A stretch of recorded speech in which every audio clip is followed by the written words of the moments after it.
Even after Mesa, who had left with the Dark Elf subjugation team, and her companions departed, Turan's daily life did not change much.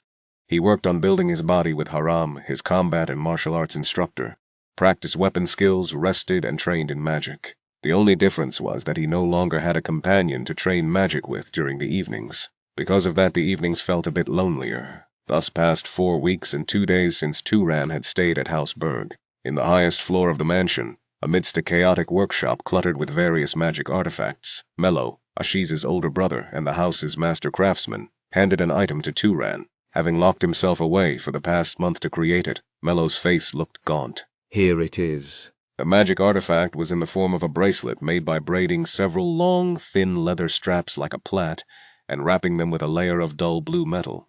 This metal was said to originate from a mountainous region in the east, a material known for its ability to hold magical energy more easily. Just wearing it slightly increases physical durability, and if you inject magic power, the enhancement becomes even greater. Ultimately, it can reach a level comparable to nobles with the Guardian bloodline, but the magic consumption is severe, so it's best not to maintain it for too long. This is truly an incredible treasure. Considering that most magic artifacts capable of replicating bloodline abilities often had restrictions like a limited number of uses per day, its performance was indeed extraordinary. At Turan's words of admiration, Mello smiled proudly, full of confidence. You probably won't find an artifact like this, even among the great houses. It turned out particularly well. The quality of a magic artifact depends significantly on the skill of the craftsman and the time invested in its creation. Yet, even with the same skill and time, the final product could vary. Among such variations, this artifact was a masterpiece, the kind of item that might have been offered to someone as high-ranking as the head of House Arabian. Mello emphasized this several times, boasting about the item he had created, before adding one last comment. Ashiz may be a dim-witted, foolish guy, but he's still my little brother. I couldn't neglect repaying his gratitude properly. Due to his initial impression of Ashiz, Turan had thought of Mello as a cold-hearted person, but it seemed Mello was also a loving older brother in his own way. After receiving the magic artifact and expressing his thanks, Turan went to see Medela, the head of House Berg. As expected, she asked if Turan would formally join their house before saying goodbye. I'm truly grateful for the offer, but I'm afraid it would be difficult. I thought so. Surprisingly, Medela did not persistently repeat the proposal. Instead, she accepted his answer without much resistance. Her next words revealed the reason why. In fact, I already heard from Ashiz. He said you are someone with much to accomplish, making it hard for you to settle down here. Even though I knew it wouldn't work, I still brought it up.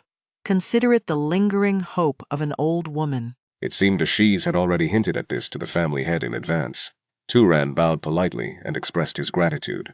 I will not forget the hospitality I received from you.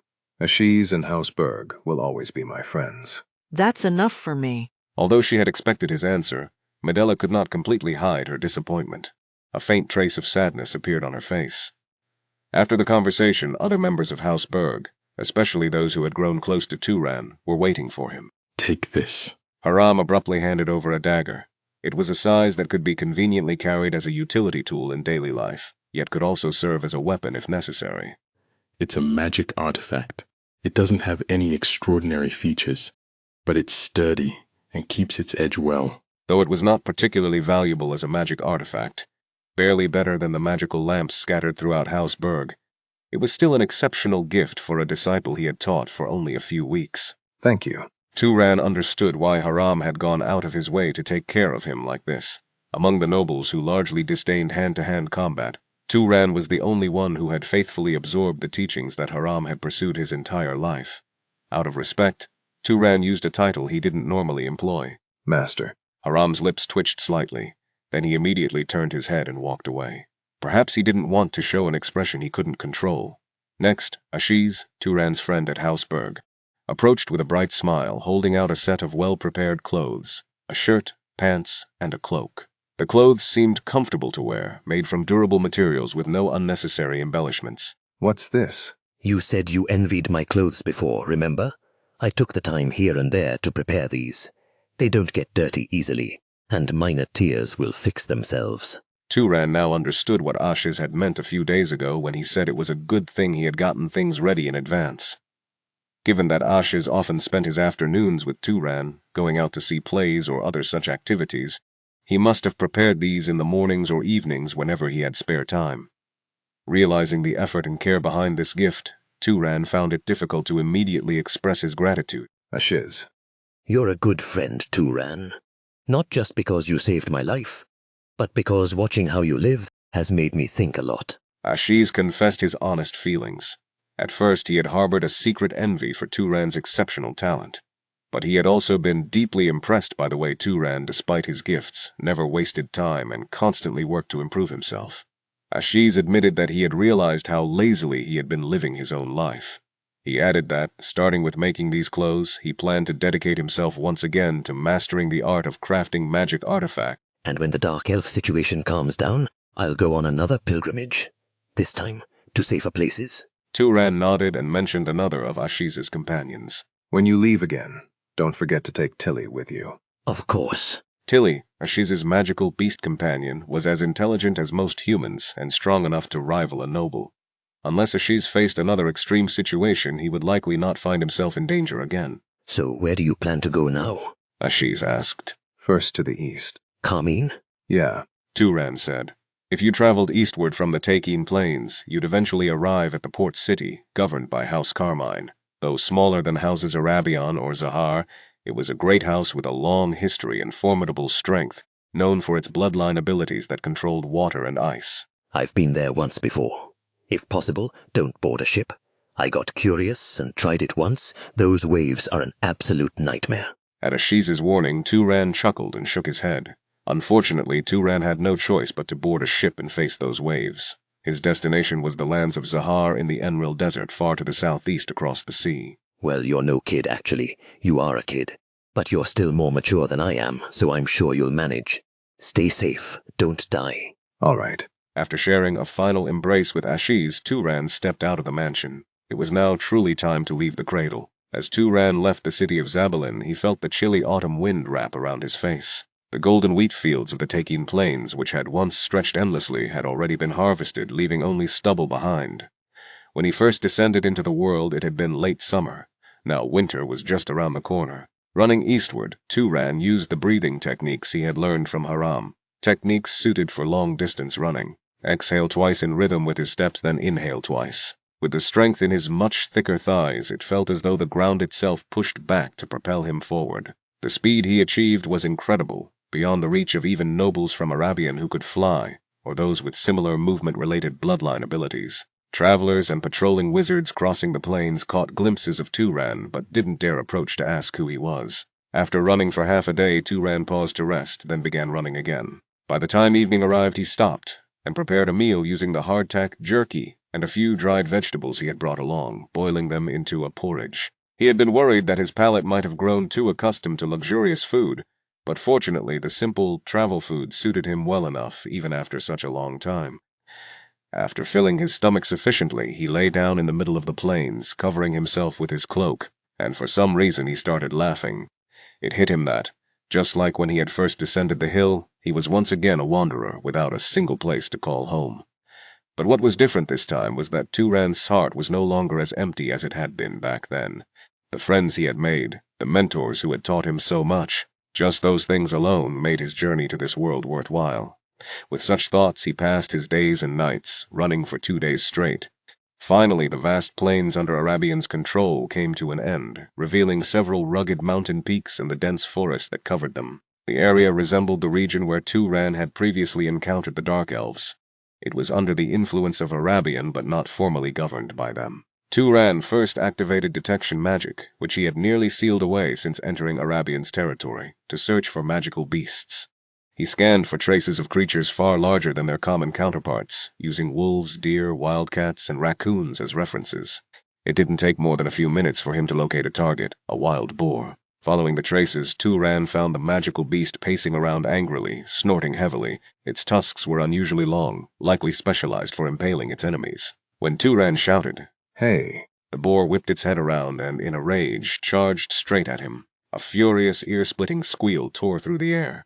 Observing the charging boar carefully, Turan cast a spell to accelerate his thoughts. In an instant, the world around him slowed down. With precise timing, he sidestepped the boar's trajectory with a single step, and from the side drove his dagger straight into its brain.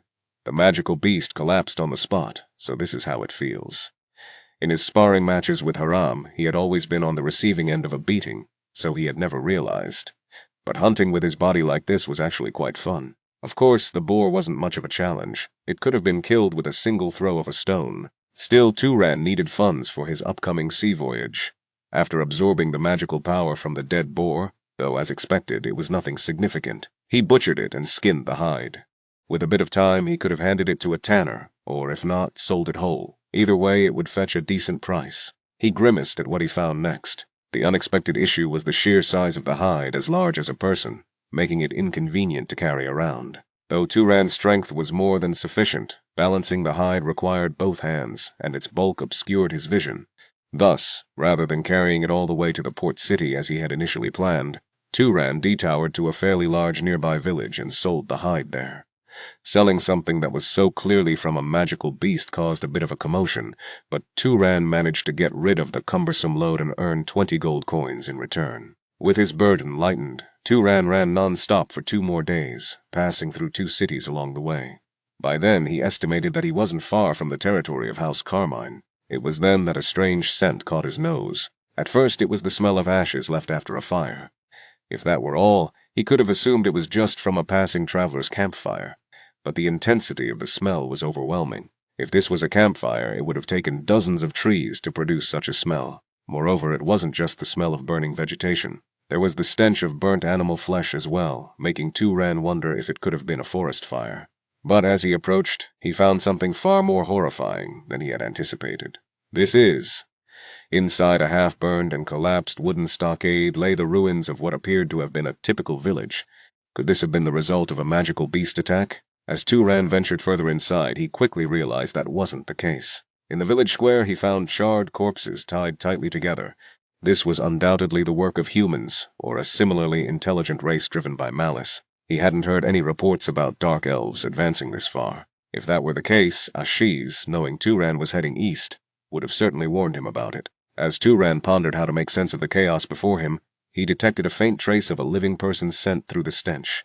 Sweat, tears, urine. Following the trail, Turan found a hidden door beneath a table inside one of the half-burned wooden houses. The door was bolted shut, but Turan ripped it open with brute strength. A piercing scream erupted as a young girl scrambled backward in fear. She looked no older than 8 or 9 years old. Her clothes were filthy, and soot had darkened her face save for the pale streaks left by her tears. Calm down. I'm not your enemy. I'm here to help. The trembling girl gasped for breath. Finally, after Turan repeated himself several more times, she managed to speak. Really? Yes. Turan said. Do you know what happened to this village? Everyone died, that wizard. The girl went silent, unable to continue. She had likely been trapped in the basement for a long time, both her body and mind completely exhausted. Turan carefully picked her up and carried her out of the basement. For now, he decided, he would feed her well, let her rest, and then take her to a nearby village. Found him. Surrounding the entrance of the wooden house in a half-circle were 4 men and women. Among them, the woman who appeared to be their leader aimed a white, ice-like bow at Turan and shouted, Get on your knees, you murderer. It wasn't hard to guess what kind of misunderstanding the opponents had made. People bound and burned to death, and a young girl, the last intended victim, being carried out by a stranger who looked every bit the villain. The scene spoke for itself. Turan quickly assessed the 4 figures standing before him. Judging by their appearances, it was difficult to be certain. They were wizards, after all, but most of them seemed to be in their late teens to early 20s. What struck him most was that all 4 radiated a strong scent of excitement and tension from their bodies. The same scent Turan himself had carried during his first wolf hunt with his mother, back when he was a child. Rookies, little experience in real combat. Wait. Just as Turan opened his mouth to explain, the wizard holding a flaming spear let out a startled gasp and hurled it at him. The expression on the young wizard's face made clear it hadn't been intentional, excessive tension, and the magic had simply gotten away from him. Turan stretched the arm that wasn't holding the child forward to catch the spear, pouring magic power into his bracelet at full force. The power of the guardian bloodline spread across his entire body, and a heartbeat later the flaming spear exploded, swallowing him in fire. What are you doing? There was a child here. I didn't mean to. It was a mistake. The woman holding an ice bow shouted sharply, watching as both Turan and the girl in his arms were consumed by flames. Then the fire cleared, and the shock on their faces was absolute. Turan hadn't even a burn mark, not a trace of scorching, and the little girl cradled in his arms was completely unharmed. What in the world? How is that possible? He hadn't neutralized the magic with a counterspell. He had simply taken it head-on with his body. For those unaware of the Guardian magic artifact's existence, the only explanation was that Turan was either someone with a bloodline specialized in defense, or someone of overwhelming magical power.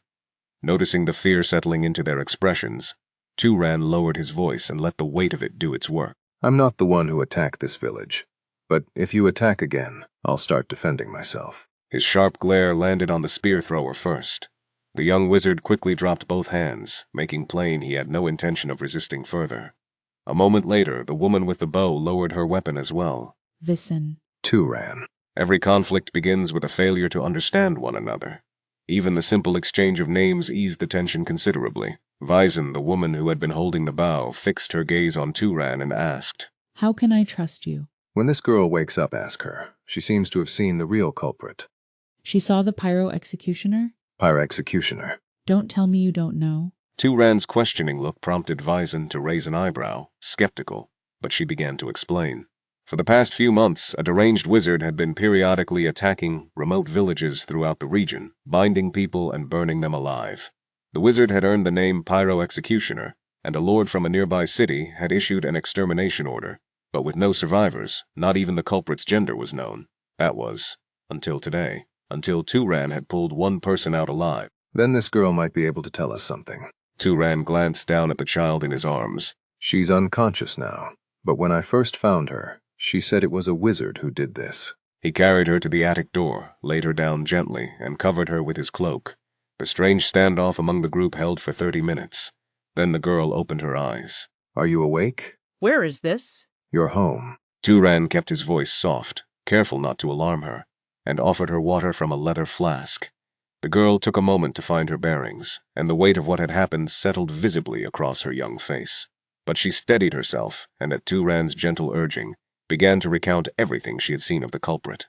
A red cloak, a bearded face. He looked rough, like a lumberjack. She described how she had been hiding in the attic as people were dragged away by the wizard, watching through a small gap as the scene unfolded below. When the culprit had begun searching to see if anyone remained, she had pulled the door shut and locked it. Turan stroked her head slowly as she explained in the best words a child could find. Tears welled in her round eyes, but she pressed her lips together and did not let them fall. Pain and hardship, after all, were the things that turned children into adults far too quickly. Just to rule out the possibility that the girl had been coerced or threatened, Visin drew her aside for a separate account. When she returned, she bowed her head and apologized to Turan. I'm sorry, no matter how misleading the situation appeared. Turan studied her for a long moment, then let out a slow breath and nodded. He had been angry about being attacked first, but it had been impulsive, and more importantly, they had been acting out of concern for the child. He saw no reason to be too harsh about it. It was rare, frankly, to see nobles who cared that much about ordinary people. After receiving apologies from the other three as well, Turan asked the question that had been sitting heaviest on his mind. Were you here to catch this pyro-executioner? Yes. Visin shook her head in frustration. When we spotted someone at a recently burned site, we thought we'd finally found them, but... She left the rest unsaid. Then, straightening, she added with quiet confidence that now that they had a detailed description of the culprit, they would find him. We have a born tracker among us. A tracker? Turan's surprise made Visin hesitate. She seemed to regret saying it almost immediately, her gaze drifting sideways toward the most slightly built of her three companions. Something clicked. Wait, are you all from House Sahar? Then what are you doing here? The Enril Desert was an unimaginable distance from this place, and going further west from here would put them deep in House Arabian's territory. Could these really be members of the infamous Zahar assassination group, the ones who had once attempted to kill Meza? But for such a group, they seemed remarkably unpolished. Amateurish, even. As if reading his thoughts, Visin shook her head quickly. No, it's not like that. We're not. She faltered. Whatever she had been about to say, she couldn't finish it. Under Turan's steady gaze, she finally gave in. We're from Abacha. Abacha? You mean House Carmine's?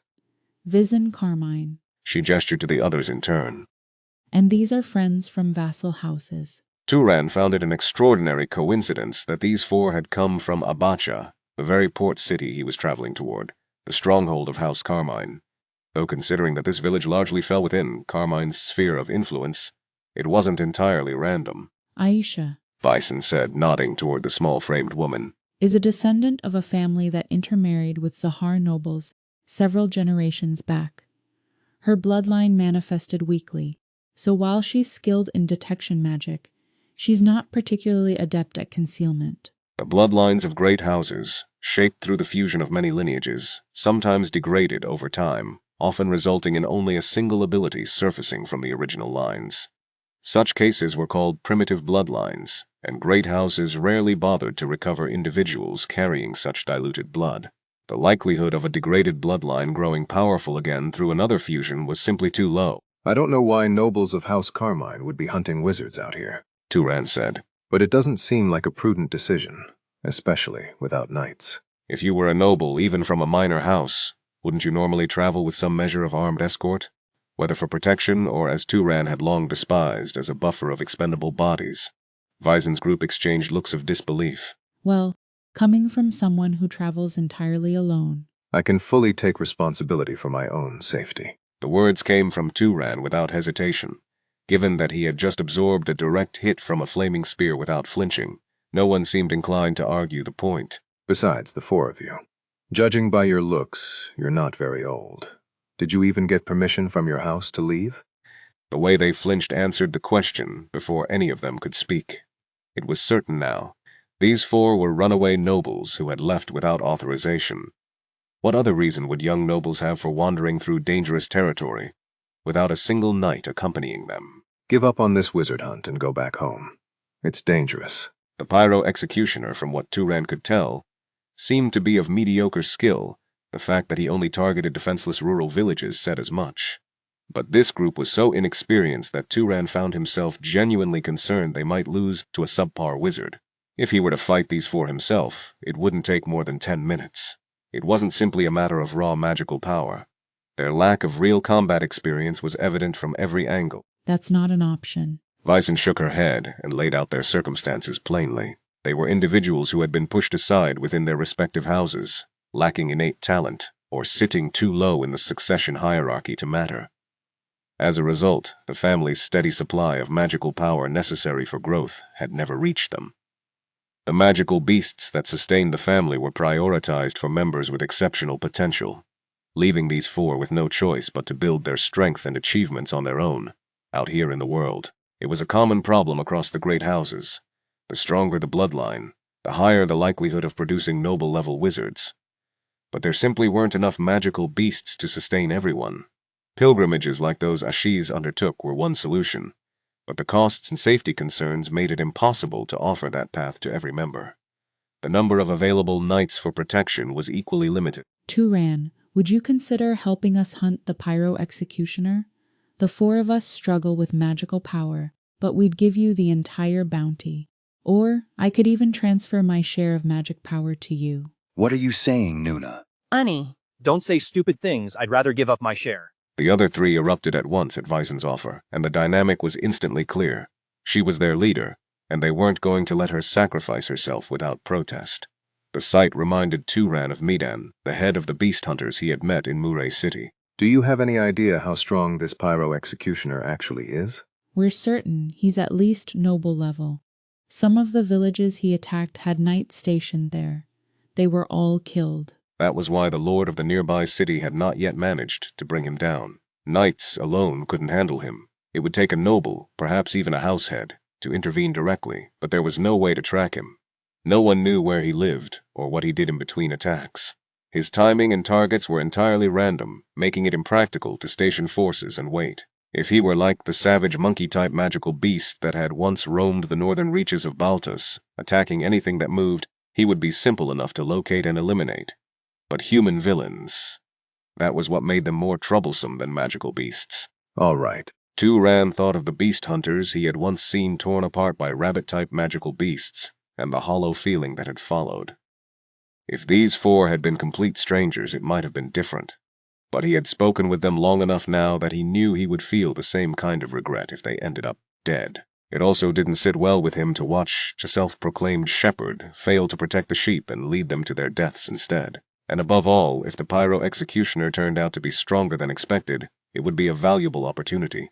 Turan had reached the level of a mid-ranking noble in terms of magical power, and weak, low-level magical beasts no longer offered him much room to grow. Now that we're working together, may I ask which house you belong to, Turan? I can use the power of the Guardian bloodline. There was no longer much reason to conceal his bloodline, but Turan chose to keep it hidden regardless. He had no desire for even a rumor of his true identity to reach the people of House Arabian, with whom he had grown close. And the concealment ability of the Zahar bloodline was far more effective when its existence wasn't widely known. I see. Families that inherited combat-specialized bloodlines like the Guardian bloodline typically held no territory of their own. Such bloodlines had long since been weeded out through the disadvantages of noble conflict, particularly large-scale wars. The few who survived, like Haram, either served as vassals or wandered as free agents. Vyzen and her companions assumed Turan was one of those wandering nobles. In any case, he was clearly skilled. That was enough. Turan and Vyzen's group first brought the village's lone survivor, the young girl, to a neighboring settlement. The village chief there stood half-dazed as a group of lofty nobles descended on him without warning, and placed a child in his care. Here, plenty of money, so make sure she's well looked after until she's grown. Of course, absolutely, sir. I'll come back in a few years to check. He almost certainly wouldn't, but saying it would ensure no one dared mistreat her. Turan knew firsthand how cruel the residents of small villages could be to outsiders, especially to children. You're kind. The voice beside him belonged to Kibak, the oldest of the four companions. She's just a common girl. She has no connection to you. Well, yeah. Kibak, who carried the healer bloodline, a non-combat line that typically earned higher priority within noble families, hadn't needed to run away. He had joined Vyzen out of loyalty. He was also the one who had offered to surrender his own share of magic power for Turan. You don't need to worry. I'm not interested in Vyzen.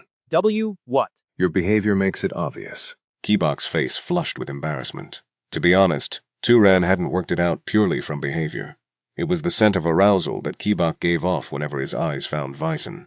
If someone like Aisha, the half-blood Zahar descendant, had a keen sense of smell, she had probably noticed it too. What are you two talking about? Nothing. Vyzen returned from her final words with the village chief just in time to catch Kibak's hurried attempt to bury the conversation. She let it go with a nod, then turned to Turan. I can't stop thinking about what that girl said. Do you think it's true? I don't know. I've never heard of anything like it. She paused. I think it's probably just the ravings of a madman. On the road to the neighboring village, the girl Turan had saved had suddenly remembered something. Fragments of words spoken by the pyro executioner while she was hiding. She had been so focused on staying quiet that the memory had taken time to surface. What she recalled was strange. Here I offer sacrifices to the gods. As their descendant, I burn the souls and flesh to move closer to them.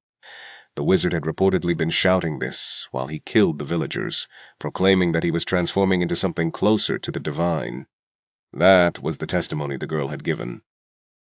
In the distant ancient times, the Priya god tribe descended to the mortal world and liberated humanity, which had been the livestock and slaves of other races, establishing the old empire.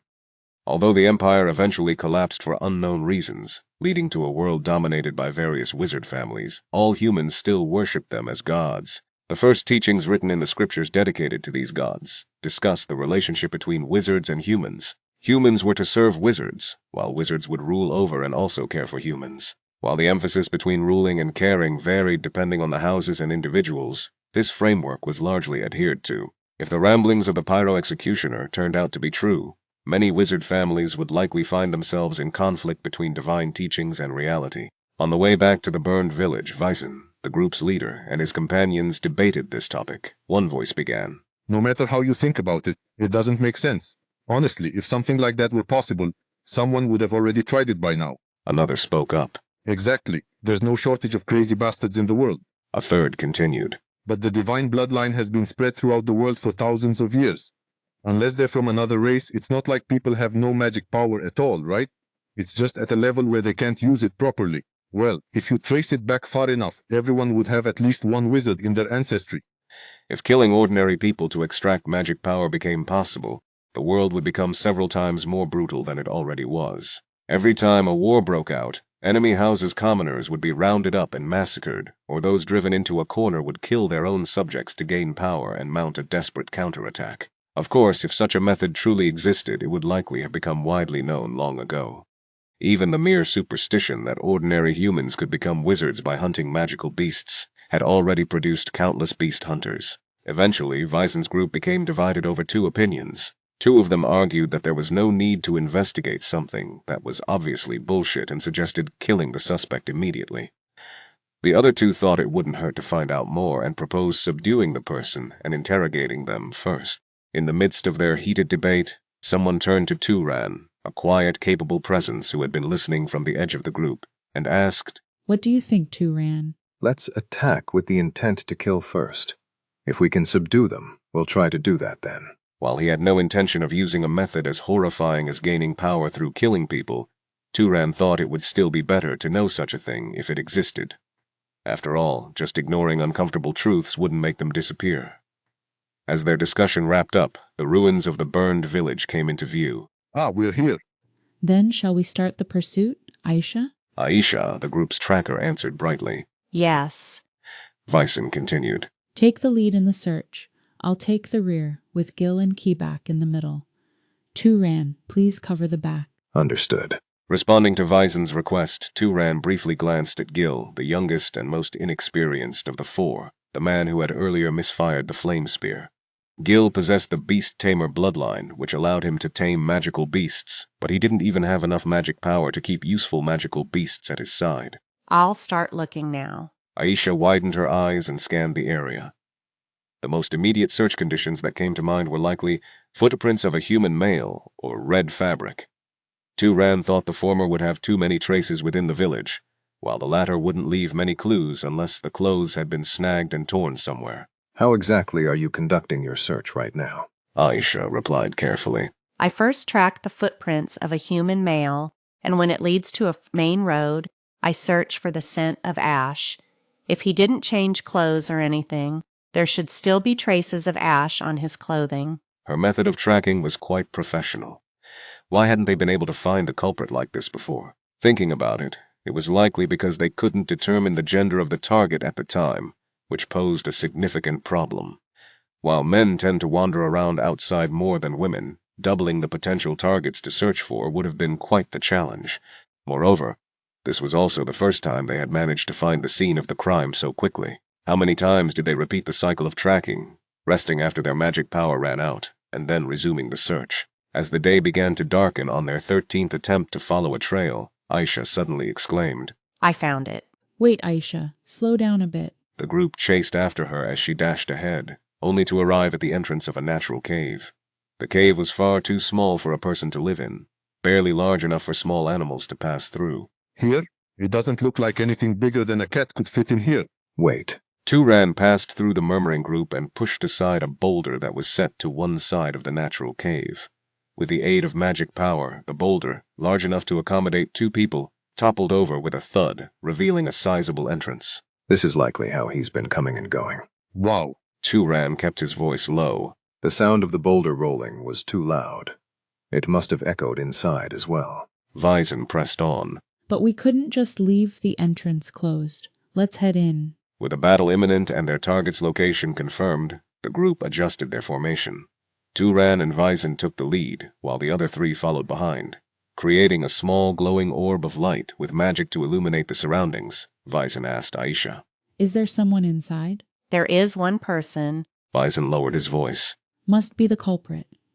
There's no reason for anyone to be alone in a place like this unless they're a criminal." Using the night vision unique to the Zahar bloodline, Turan carefully observed the interior of the cave that remained untouched by the light. The interior was barren, devoid of any signs of human construction. Even for a noble, staying in such a place for more than a few days would be extraordinarily uncomfortable. Could the murder committed here have been so important that it justified enduring such conditions? Soon after, they discovered an open space deep within the cave. The ceiling had a small hole, presumably for ventilation. In one corner there was a primitive bedding arrangement made from blankets and wooden pieces, along with a few pots filled with some unknown liquid. On the walls a few torches burned, dimly lighting the surroundings. At the center of this makeshift shelter, a man was sitting and staring at the group, as though waiting for them. What brings you to such a remote place, guests? He wore a red robe with a hood. Aisha must have mistaken it for a cape and had a rugged face adorned with a beard exactly matching the description the girl had given. A faint scent of ash, not entirely washed off, wafted from his body.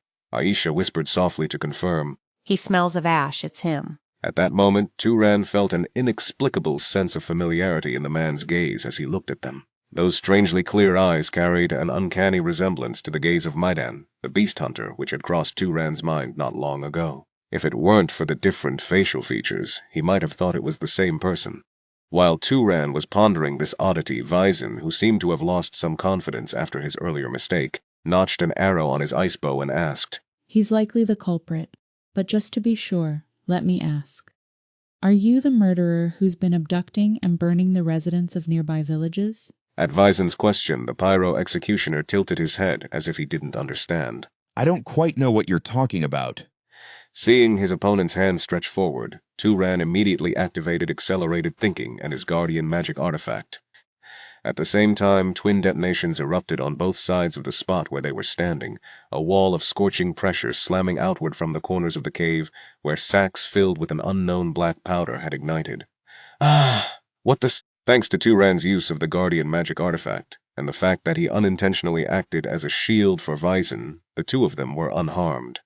However, the three in the back took the full brunt of the explosion's pressure and heat, leaving them sprawled on the ground. It was an absurdly powerful trap, capable of instantly incapacitating three nobles, inexperienced as they might have been. Turan reeled from surprise. He spun his slingshot, loaded with stones in preparation to counterattack. But before he could act, Vysen fired an ice arrow at the pyro executioner. The arrow flew faster than sound, piercing the executioner's thigh and freezing his leg. Arg! Even as he collapsed with his pierced thigh, the pyro executioner didn't give up on retaliating. He slammed his palm into the ground. The surrounding rocks distorted and rose, forming massive hands that reached out to crush Vysen and Turan. Earth manipulation at this range with such speed and scale, clearly advanced magic. Turan caught himself. He had assumed, given the murders by fire, that the man must belong to the pyromaniac bloodline. But with skills like this, it seemed more likely he belonged to the Earth Mover bloodline, which specialized in controlling the Earth. Caught off guard, Vysen cried out as one of the stone hands seized him.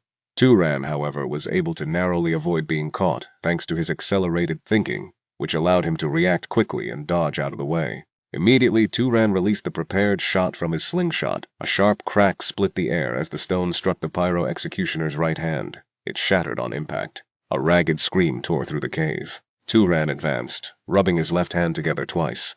He was using static electricity amplification to generate an electric spell. While precise targeting was still difficult for him, hitting someone at this close range wasn't a problem. The bolt of lightning crackled to life and struck the pyro executioner's chest. His entire body convulsed violently before collapsing to the ground. Indeed, lightning-based magic was one of the most effective ways to subdue a foe. Of course, if the power was too strong, it could easily turn into a lethal attack instead. Did we take him down? Most likely. Turan answered briefly while checking whether the pyro executioner was still breathing. Once he confirmed the man was alive, he moved to fully secure him. Turan scattered a few vine seeds on the ground, causing them to grow rapidly and bind the man's arms behind his back. He even used another vine to wrap around his eyes, rendering him unable to see. With his vision taken away and his arms restrained, it was impossible for the pyro executioner to offer meaningful resistance. If he tried to concentrate his magic to break free, Turan, who was controlling the plants, would immediately sense it and kill him. The only drawback to this method was that it consumed Turan's magic power to sustain the vines, making it difficult to maintain for an extended period. Now that he's secured, please take care of the three injured ones. Vysen let out a slow breath, thank you. As expected, if Turan hadn't been with them, the four of them would have undoubtedly found themselves on a one-way trip to the Celestial Palace by now. It was clear the pyro executioner had thoroughly prepared to face intruders. While Vysen woke Kibak, the group's healer, to treat the injured three, Turan tapped the pyro executioner's cheek with the flat side of his dagger. Hey, wake up. The man stirred with a low groan. If you try to channel more magic, I'll kill you immediately. The pyro executioner instinctively tried to summon magic to remove the vines binding his wrists, but Turan pressed his blade to the man's neck and held his gaze. The executioner seemed to understand the situation and reluctantly stopped resisting. Who are you people? How did you even find this place? There are ways to do that. Anyway, you're the pyro executioner, right? That is. Seeing the hesitation in his opponent, Turan immediately drove his dagger deep into the man's thigh.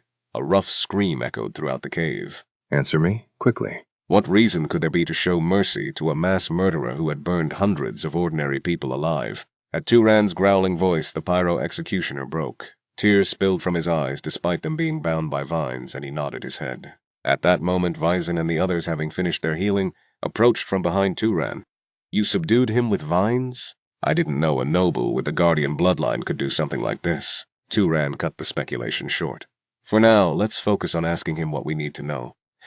He purposely refrained from mentioning that it was difficult to maintain the suppression for a long time. If the pyro executioner overheard that, he might simply try to stall for time. Fortunately, the man didn't seem particularly strong-willed, so the interrogation proceeded quickly. His name was Ovil Kraft, 78 years old, and he claimed to be a noble from House Kraft, located far to the south of this area. He said he had been wandering around after severing ties with his older brother, the head of his family. So, why exactly is this wandering noble burning the villagers here alive? The god told me. If I burn the souls and flesh of these sinful people, I'll be able to draw closer to the gods. Vyzin's voice went flat. What? Ovil turned indignant. You shouldn't treat me like this. I am destined to become the founder of a great noble house. According to Ovil, who was now rambling incoherently, one day a god had revealed to him various secret methods for obtaining the powers of different bloodlines. He even claimed that he had seen other nobles acquire new bloodline abilities using these methods. The specific ritual Ovil was performing was one to acquire the pyromaniac bloodline. It required burning a large number of humans at once and then covering himself with their ashes. He insisted that he only needed to perform the ritual a few more times and begged to be released, writhing pathetically. This guy's just a crazy bastard, isn't he?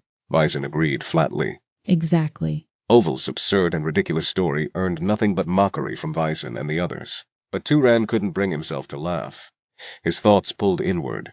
Even ordinary people can gain power if they kill a magical beast. He had already seen wizards like that himself. A suspicious superstition, paired with claims that there were already several similar cases. It wasn't just the eerily familiar gaze. Ovil's claims were strikingly similar in form to those made by Midan, the beast hunter, in the past. Afterward, despite continued interrogation and torture, Ovil, their bound captive, only muttered incoherently and failed to provide any meaningful information.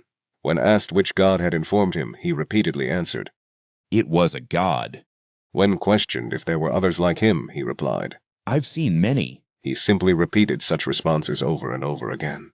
It was clear that he was either mentally unstable or pretending to be in order to create an opportunity to escape. Turan suspected the latter was more likely.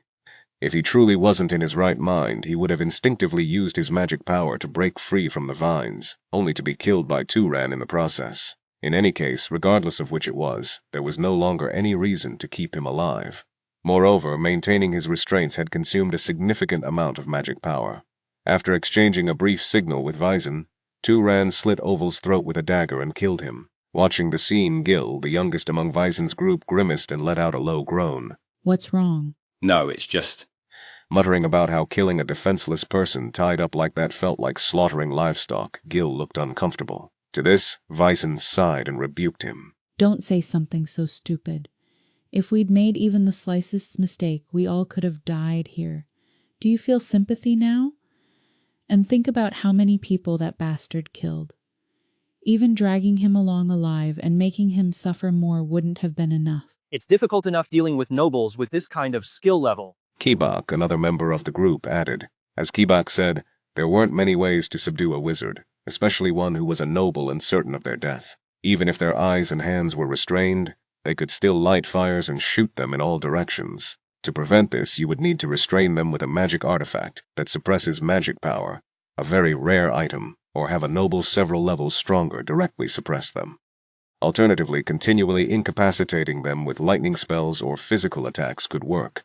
The reason for subduing Ovil in such a tedious manner instead of immediately maiming him was due to this. If they'd recklessly harmed his body, he would have concluded he wouldn't survive anyway, and would have lashed out instead of answering their questions. While Vyzin's group was talking, Turan wiped the blood off his dagger and opened a notebook he had picked up earlier next to the bedding. Inside, there were detailed notes about a map of the surrounding area, attack plans, and the number of people killed. It seemed Oval had been keeping track of how many people he had killed and how close he was to his goal.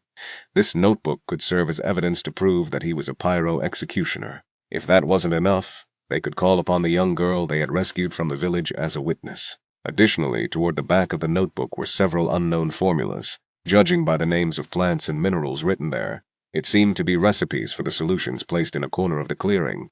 When Turan had asked Oval about them, the answer was the same. A god told me. Hoping it might serve as a clue to deduce the identity of that god, Turan memorized the contents of the notebook. After reading through it, he slipped the notebook into his pocket, and Vysen approached him. So now... Let's absorb. Turan, Vysen, Gil, and Aisha, who had led the tracking phase, gathered around the corpse of the dead pyro executioner. Only Kibak, the group's healer, sighed regretfully and stepped back. The four of them reached out their hands, and a pale green glow began to emanate from Oval's body. Moments later, they could feel power coursing through their bodies, transforming their very forms. A stronger body, sharper senses, and greater magic power. Once the absorption was complete, they collected evidence from the pyro executioner, his severed head and robes, and exited the cave. The area where the pyro executioner had primarily been active was the outskirts of a city called Marov. Turan, Vysen, and the group headed to Marov City Hall the next morning to claim the bounty. When the officials saw a group of nobles arriving en masse, they panicked. Before long, the Lord himself came out to greet them. Congratulations, Lady Vysen. A new star has risen in House Carmine. You're too kind. Ironically, when they actually arrived, the evidence proving Oval's identity turned out to be hardly necessary. The Lord of Marov had no interest in engaging in a dispute with a wizard from a powerful noble family residing not far from his territory.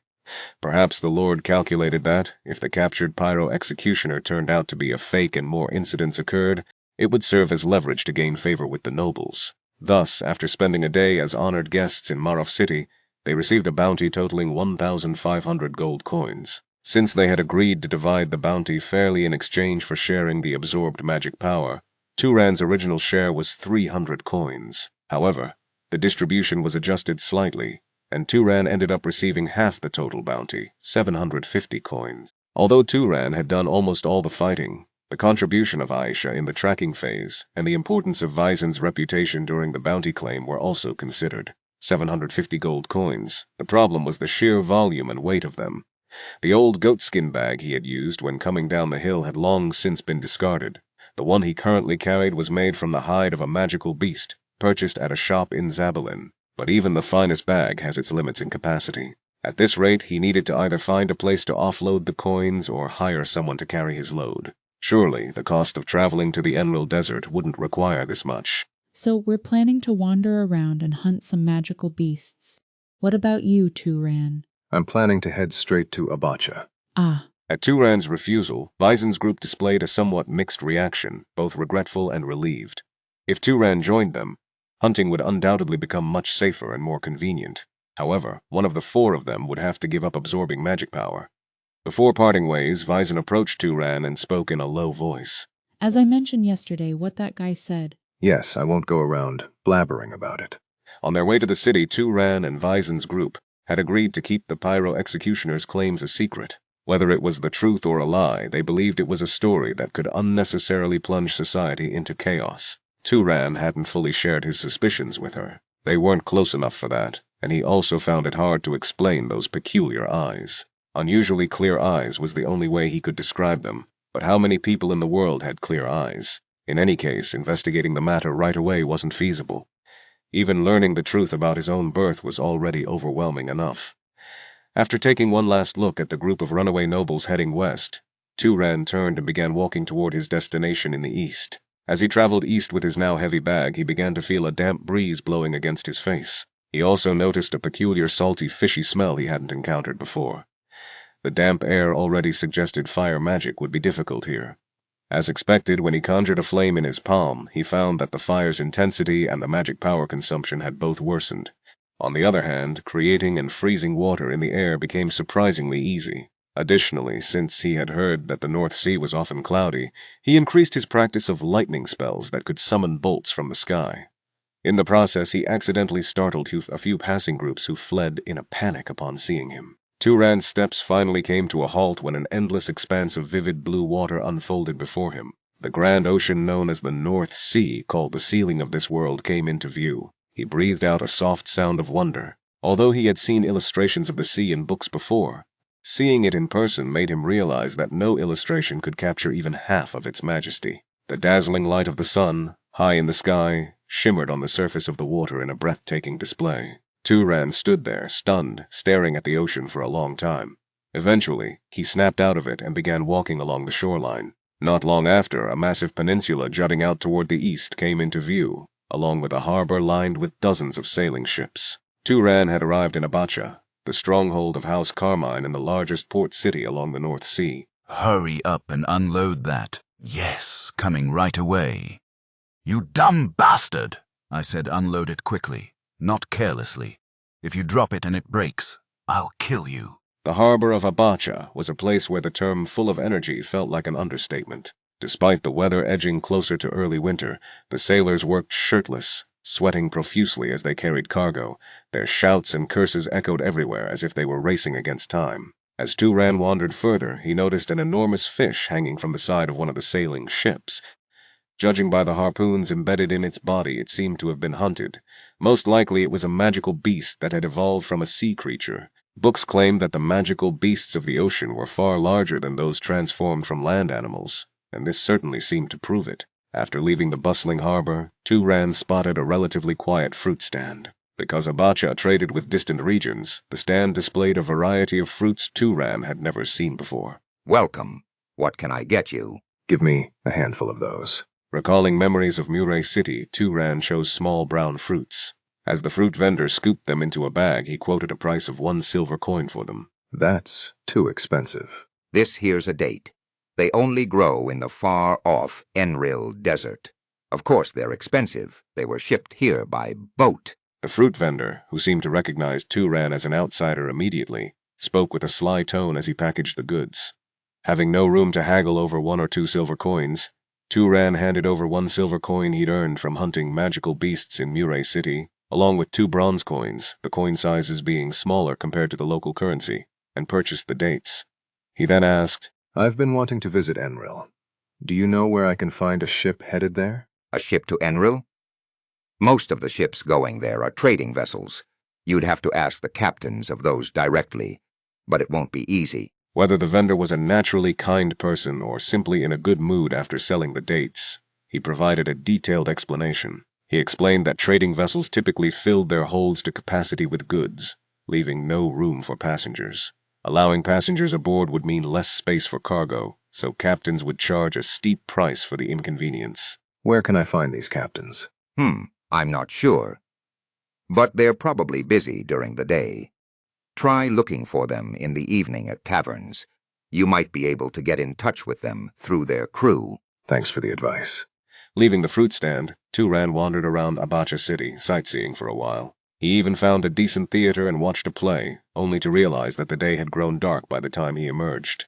He decided it was time to head over. As the sun set and most shops closed, the taverns near the harbor lit their lamps and announced their presence with lively noise, drawing sailors in as patrons. Turan chose one of the relatively clean and upscale-looking taverns. Though it wasn't as luxurious as the noble estates he'd visited in the past, it was a fairly high-class establishment. The well-maintained interior, polished staff, and neatly dressed patrons made it clear that the tavern catered to elite sailors. Welcome, customer. Turan sat at an empty table, ordered a glass of wine and a light snack, and quietly listened to the voices around him. The server, who had been looking at Turan with a questioning expression, as if unsure whether he belonged in such a place, immediately bowed deeply when Turan handed over the payment, accepting him as a customer.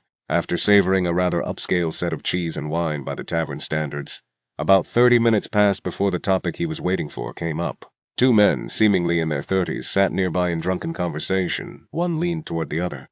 You're setting sail tomorrow, right? Yeah. I've got to head back to that damned desert again. Mermaids show up along the route, and those damn pirates are as aggressive as ever. Is it really that bad? Last time we came back, the ship had a hole in it. Our captain's a crazy bastard. I keep telling him we need at least 1 night on board, but he just brushes it off. The man was lamenting that their ship's owner was an unbelievably stingy man who refused to hire even a single night. Because of that, several crew members had died on their last journey. Listening quietly, Turan stood up from his seat and walked over to their table. Excuse me for interrupting. One of them looked up. We're not buying anything. Damn it, is this place crawling with peddlers now? Turan raised a hand and stopped the man who was about to call over a server. I'm not a peddler. Perhaps a passenger, if anything. Passenger? I'm looking for a ship heading to the Enril Desert. I heard your companion here is boarding one that's heading there. At Turan's words, the two men widened their eyes in surprise. As I mentioned, our ship is leaving tomorrow. But we don't take regular passengers. If we take on a person, we'd have to remove an equivalent amount of cargo. We're already short on crew as it is. The explanation matched almost perfectly with what the fruit vendor had told him earlier. Turan nodded and then reached out to touch one of the wine glasses they had been drinking from. I heard your ship might need a wizard. As the deep crimson liquid in the glass froze solid before their eyes, the two sailors stared at him, their mouths agape. Oh, no way. Freezing wine was such a trivial trick for a wizard of his caliber that it was almost embarrassing to call it a skill. Nevertheless, it was more than enough to terrify the sailors. Typically, only captains were qualified to deal directly with esteemed individuals like wizards. Even though he hadn't revealed whether he was a knight or a noble, to mere sailors, he was a lofty figure in either case. So to have such an esteemed person in such a humble place... You can speak comfortably. After all, I'm the one requesting to be hired here. No, that's a bit. Turan's polite tone, the wizard traveling incognito as a knight, only seemed to make the sailors more uncomfortable. Human nature is such that when the powerless lower their heads, it's seen as servile and looked down upon. But when the powerful lower their heads, it makes others flustered, as if they've done something wrong. This was one of the things he'd learned from coming down to the world and meeting people. So, is it possible? Pardon? I mean boarding your ship as a passenger. Naturally, I'll help fend off any pirates or mermaids should they attack.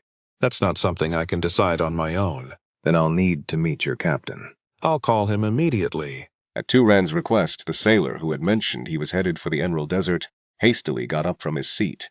The man sitting across from him gave him a pitiful look, as if pleading not to be left behind. However, the sailor who stood up dashed off without a second thought. He's not running away for good, is he? No way, haha. The two sat quietly at the table without exchanging a word for almost 10 minutes. Fortunately for the sailor, the awkward silence was broken when the colleague who had left returned, bringing the captain with him. Well then, I'll get going. Let's have another drink next time. As the two sailors exchanged farewells, the one who had been called over sat across from Turan and bowed respectfully. A man in his 40s with an eye patch over his left eye. His sunburned skin and deep wrinkles reflected his years of experience. I'm Pyers, captain of the Blue Marlin. I'm Turan. Judging by his rank, perhaps he had met many wizards before. Unlike the sailor, Pyers didn't fawn over Turan, but instead observed him with a scrutinizing gaze. After exchanging silent glances for a moment, it was Pyers who spoke first. I hear you'd like to board my ship. Yes. Well, I'd prefer to discuss this somewhere quieter. Staff, is there a private room available? Yes, Captain. Familiar with the tavern, Pyers asked the staff and moved to a small private room. Once seated, the first topic he broached was Turan's identity. So, are you a noble or a knight? I'm a knight. Turan downplayed his status, thinking the captain might get overly anxious otherwise. If a knight initiated a mutiny aboard a ship, dozens of armed sailors could potentially handle the situation. But for a noble, it would be no more than light exercise after a meal. As expected, upon hearing that Turan was a knight, the captain appeared more at ease. Given that you've chosen such an unofficial route, you're probably not affiliated with the House Carmine. Are you? May I ask why you're heading to Enril? It's a personal matter. Well, I suppose so. When Turan's demeanor showed that he didn't want to elaborate, Pyers nodded in understanding, as if he'd only asked on the off chance. The captain suddenly lowered his voice significantly. It's true that we need a knight, as you mentioned. But, to be honest, unless I'm confident in your combat ability, it's hard for me to hire you. Unlike nobles, knights didn't vary much in terms of magic power. However, their combat skills weren't necessarily on the same level. A knight's abilities depended on a variety of factors, proficiency in close combat and weaponry to compensate for limited magic power, mastery of magic, and battle experience, to name a few. And from Pyre's perspective, Turan didn't seem like someone particularly reliable.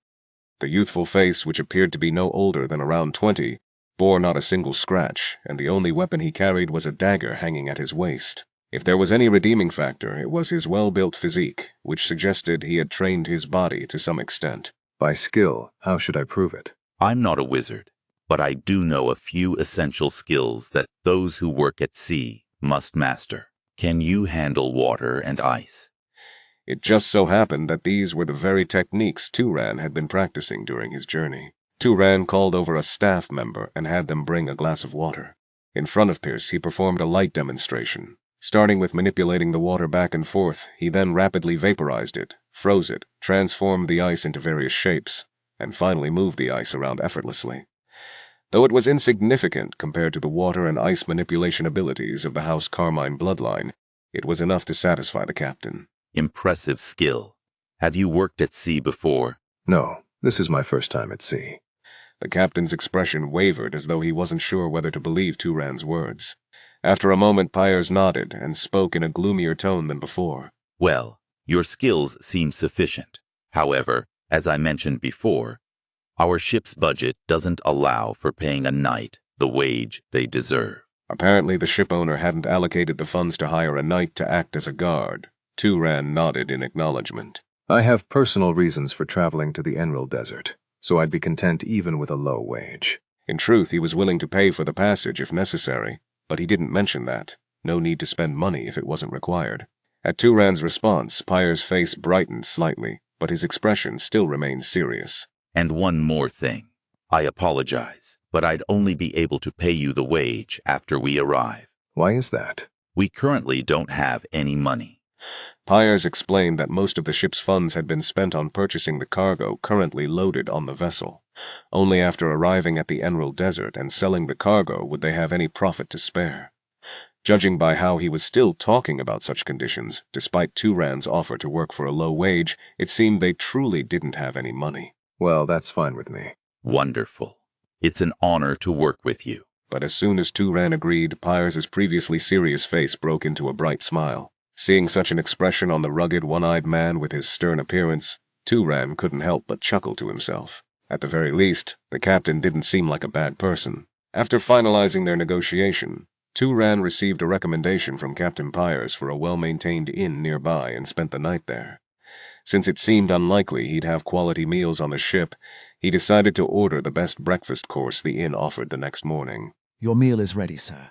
The dining culture in Abacha, a town by the sea, was quite different from anything Turan had encountered before. It began with shellfish dishes, followed by steamed and grilled seafood, seaweed, pickled vegetables, and salted fish. Oysters were far too pungent for his taste, but the grilled fish dishes were generally enjoyable.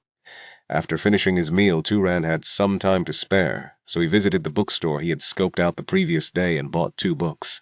One was a collection of various legends about mermaids, and the other was a rule book detailing the regulations aboard sailing ships. By the time he tied the books to his bag, using 2 leather straps, the agreed-upon time was approaching. When he arrived at the specified location, he saw a massive 3-masted sailing ship docked at the harbor. Turan scanned the surroundings and spotted the sailor he'd met yesterday, busy giving instructions to others. He approached him. Put that on the very bottom. If you place it on top, the weight will mess up the balance. Oh, welcome, Sir Knight. Can I board now? Yes. According to the rules of sailing, the knight responsible for the ship's safety was considered equal in rank to the captain. Because of this, Turan spoke down to his counterpart. Judging by the other person's demeanor, he seemed to prefer it that way. Now that I think about it, we didn't properly exchange names yesterday. I'm Osbin, the first mate. First mate? So does that mean there's a second mate and third mate, too? That's correct. Turan had just made a passing remark, but the serious reply caught him off guard. Slightly flustered, he nodded and climbed the rope ladder. With just 2 leaps, he soared several meters into the air and landed on the deck. The surrounding sailors all turned to look at him. Wow. Did you see that? Did you? Incredible. Quiet! Does everyone have nothing to do? Want to scrub the deck again? It seemed rare for knights to display such feats, as the junior sailors aboard the Blue Marlin were visibly amazed. However, their superior's scolding quickly sent them scurrying back to their tasks. The man who had chased away the others, seemingly in his early 30s, grinned and spoke. Nice to meet you, Sir Knight. I'm Renak, the boatswain. His rough manner of speaking wasn't disrespectful, but rather gave off a frank and cheerful impression.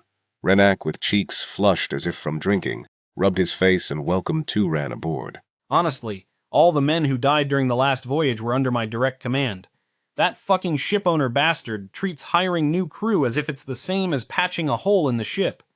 If it weren't for the captain, I would have quit a long time ago. Though his language was coarse, the affection he had for his subordinates was evident, and Turan gave him high marks in his mind. Continuing to vent his complaints about the shipowner, Renak guided Turan to the cabin where he would be staying. Here it is. The cabin assigned to Turan was so narrow that he could touch both walls with his arms fully extended. It contained little more than a single bed placed lengthwise and a chest for storing belongings. The window was nothing more than 2 wooden panels connected by hinges. It's a bit cramped. Well, yeah, it is. To be honest, the captain's quarters are bigger, but that's because he's got all sorts of stuff he needs to manage. Even the previously jovial Renak looked slightly awkward at this point, unable to defend the accommodations. Still, Turan figured it was good enough, as long as he had a place to lie down. He placed his bag into the chest, effectively unpacking his things. Lying down on the bed, he gazed at the sunlight streaming through the window, and various thoughts crossed his mind. Originally, when Turan had first stayed with the House Berg, his plan was to head south through the Takan Plains, and then walk east from the area near Maderi City, where he had met Ashiz, to reach the Enril Desert. This route had been mentioned in Journey Around the World, the first book Turan had ever read. The problem was that the route had unexpectedly become a battlefield between the Dark Elves and the House Arabian.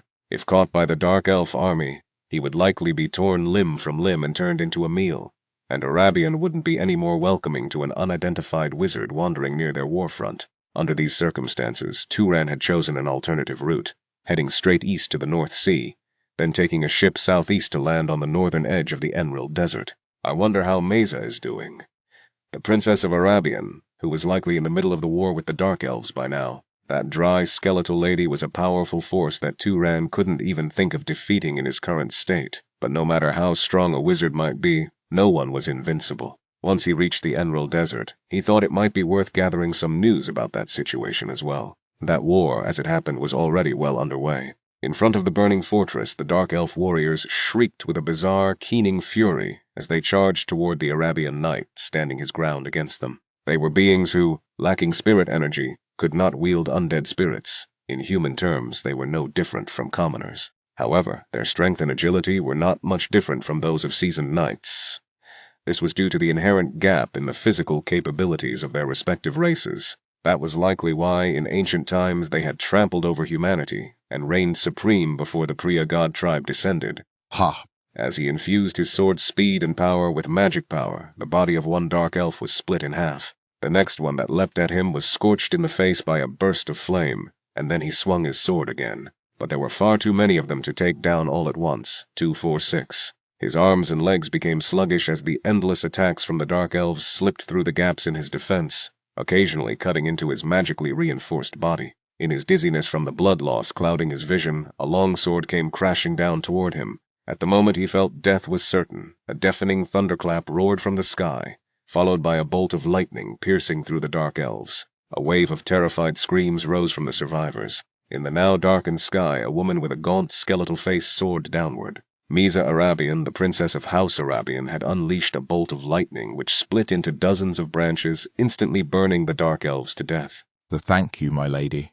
Join the main force. Yes. After saving the stranded knight, Meza glanced down at the battlefield with an exhausted expression. The battle against the Dark Elf army was far from an honorable duel. They repeatedly sent ordinary soldiers through underground tunnels to ambush vulnerable parts of the Arabian army.